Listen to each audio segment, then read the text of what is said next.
Hi friends, welcome to spicy గుమగుమలు. ఎలా ఉన్నారు అందరూ? నేనైతే చాలా బాగున్నానండి. మీరందరూ బాగుండాలని కోరుకుంటాను. ఈరోజు ఈ వీడియోలో మనం పుడింగ్ రెసిపీని ప్రిపేర్ చేసుకుందాము. ఏదైనా స్వీట్ తినాలనిపిస్తే అప్పటికప్పుడు ఈ రెసిపీని ప్రిపేర్ చేసుకోవచ్చు ఇంట్లోనే. ఈ రెసిపీ కోసం ఓన్లీ 4 ఇంగ్రీడియంట్స్ ఉంటే సరిపోతుంది. మరి ఇంకా లేట్ చేయకుండా వీడియో ప్రాసెస్లోకి వెళ్ళిపోదాము. ముందుగా ఈ రెసిపీ కోసం మనం ఒక కడాయిని తీసుకుందాము. ఇప్పుడు ఈ కడాయిలోకి ముందుగానే కాచి చల్లార్చిన 2 కప్పుల వరకు పాలు పోసుకోవాలి. 1 కప్పు పాలకి 2 టేబుల్ స్పూన్ల వరకు కస్టర్డ్ పౌడర్ని యాడ్ చేసుకోవాలి.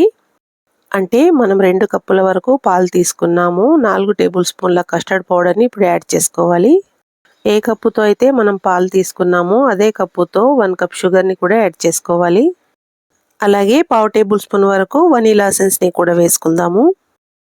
పాలలో వేసిన షుగర్ని మెల్ట్ చేసుకోవడానికి విస్కర్తో బాగా మిక్స్ చేసుకోవాలండి. అలాగే కస్టర్డ్ పౌడర్ని కూడా యాడ్ చేసుకున్నాం కదా, అందులో కూడా ఎటువంటి లంప్స్ లేకుండా బాగా బీట్ చేసుకోవాలండి. మొత్తం బాగా మిక్స్ చేసుకున్నాక స్టవ్ ఆన్ చేసి అదే కడాయిని స్టవ్ పైన పెట్టుకొని మంటని లో ఫ్లేమ్లో పెట్టుకోవాలండి. కంటిన్యూస్గా పాలను కలుపుకుంటూనే బాగా మరిగించుకోవాలి.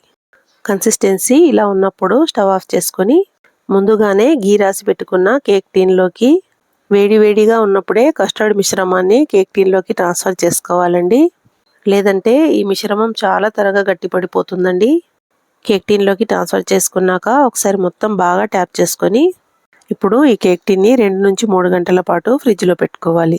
2 గంటల తర్వాత పుడింగ్ని డీమోల్డ్ చేసుకోవడానికి కేక్ టీన్ పైన ప్లేట్ పెట్టుకుని తిప్పుకుంటే చాలా సాఫ్ట్గా జెల్లీగా పిల్లలకు ఎంతో ఇష్టమైన కస్టర్డ్ పుడింగ్ రెడీ అయిపోయినట్టేనండి. ఈ వీడియో మీకు నచ్చినట్లయితే లైక్ చేసి ఫ్రెండ్స్ అండ్ ఫ్యామిలీకి షేర్ చేయండి.